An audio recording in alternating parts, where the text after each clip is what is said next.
அசைவத்தில் உள்ள சத்துக்கள் அனைத்தும் இதில் அடங்கிருச்சே. மட்டன் சிக்கனை எல்லாம் ஓரம் கட்டுங்க.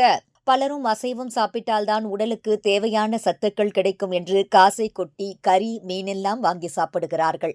அதெல்லாம் சரிதான். இப்பொழுது மட்டன் விற்கும் விலைக்கு எல்லோரும் வாங்கி சாப்பிட முடியுமா என்றால் முடியாது என்றுதான் சொல்ல வேண்டும். அத்துடன் விரதம் இருப்பவர்களும் அசைவ சத்து அப்படியே கிடைக்க வேண்டுமென்றால் சிக்கன், மீன், மட்டன் அதில் உள்ள சத்துக்கள் ஒவ்வொன்றிற்கும் ஒவ்வொரு ஐட்டம் இருக்கு. முதலில் முட்டையின் சத்துக்களை விரும்புபவர்கள் அதற்கேற்ப பன்னீர் மற்றும் நெல்லிக்காயை சாப்பிடலாம். இதில் புரதம் மட்டுமல்லாமல் calcium, vitamin B12, anti accident என அனைத்தும் கிடைக்கின்றன. முட்டையின் பசுங்கரு போன்ற சத்துக்கள் பன்னீரிலும் உறுதியாக உள்ளன. மேலும் தினமும் 2 வேளைகளிலும் பன்னீர் சேர்த்தால் அந்த நிலையை சமநிலைப்படுத்தலாம். சிக்கன் சாப்பிடுபவர்கள் அதற்கான மாற்றாக 100 கிராம் பன்னீர் அல்லது துவையல் வகையில் வறுத்த பருப்பு சேர்த்தால் போதும். இது உடலை கட்டமைக்கும், புரோதங்களை வழங்கும். அதேபோல் சிக்கனில் உள்ள நியாசின், செரிமான சக்தி, நரம்பு நலம் ஆகியவற்றுக்கு பீன்ஸ் வகைகள் சிறந்த மாற்று. உடனடியாக நாற்காலி உணவு பழக்கம் தேவைப்படும் போது கூட சைவ வகைகள் நன்கு பதிலளிக்கின்றன.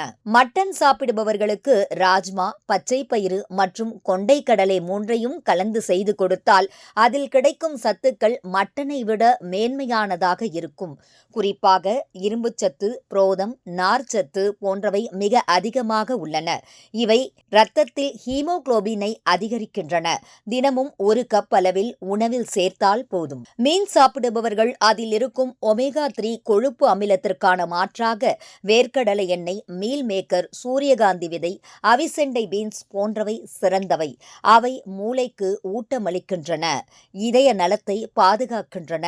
மீனின் வாசனையை விரும்புபவர்கள் ஹெர்ப்ஸ் வைத்து தயார் செய்யும் சூப்புகள், பிரேக்ஃபாஸ்ட் ஸ்நாக்குகள் வழியாக சுவையையும் சத்தையும் பெறலாம். இறால் சாப்பிடுபவர்களுக்கு அதில் உள்ள B12 சத்துக்கான மாற்றாக பூசணிக்காய் விதைகள், சூரியகாந்தி விதைகள், பீர்க்கங்காய் விதைகள் போன்றவை சிறந்தது. இதில் புரதம், மாக்னீசியம் மற்றும் ஜிங்க் ஆகியவை அதிகம். இவை குழந்தைகளுக்கு கூட நன்கு பொருந்தும். அதேபோல் சிறு வயது முதல் முதலில் அசைவம் அறிமுகமானவர்களுக்கும் சிறந்த சைவ மாற்றாக அமையும். சிக்கன் லிவர் சாப்பிடுபவர்கள் உடலுக்கு தேவையான இரும்புச்சத்து மற்றும் வைட்டமின் A, B12, B6 ஆகியவற்றிற்காக தினமும் ஒரு முறையாவது கேரட், பசும்பயிறு, பசலைக்கீரை மற்றும் பீர்க்கங்காயை சேர்த்து உணவு எடுத்துக்கொள்ளலாம். இவை நரம்பு மண்டலம், கண்கள் மற்றும் ஜீரணத்தை மேம்படுத்தும். ஏனென்றால் லிவரின் கொழுப்பை தவிர்த்து இந்த சைவ சத்துக்கள் பாதுகாப்பாக செயல்படும். சிக்கன் சூப்புக்கு மாற்றாக கீரை மற்றும் தாளித்து வதக்கிய வெங்காயம், மிளகு, ஜீரகம், தக்காளி சேர்த்து செய்யும் மஷ்ரூம் சூப், கேழ்வரகு கூழ் அல்லது கம்பு சூப் அனைத்தும் அசைவ சூப்புக்கு சுவையிலும் சத்திலும் போட்டியிடும் வகையில் இருக்கும். இவை எடை குறைக்கும் நோக்கத்தையும் பூர்த்தி செய்யும். சொன்னபடி அசைவ உணவை தவிர்த்தாலும் அதில் கிடைக்கும் முக்கிய சத்துக்களை முழுமையாக பெற முடியும் என்பது உண்மை. சைவ உணவின் சூட்சமங்களை உணர்ந்து அதில் சாத்தியமான மாற்றங்களை தேர்ந்தெடுத்தால் சைவ வாழ்க்கை முறையே ஒரு அறிவார்ந்த தீர்வாக மாறும்.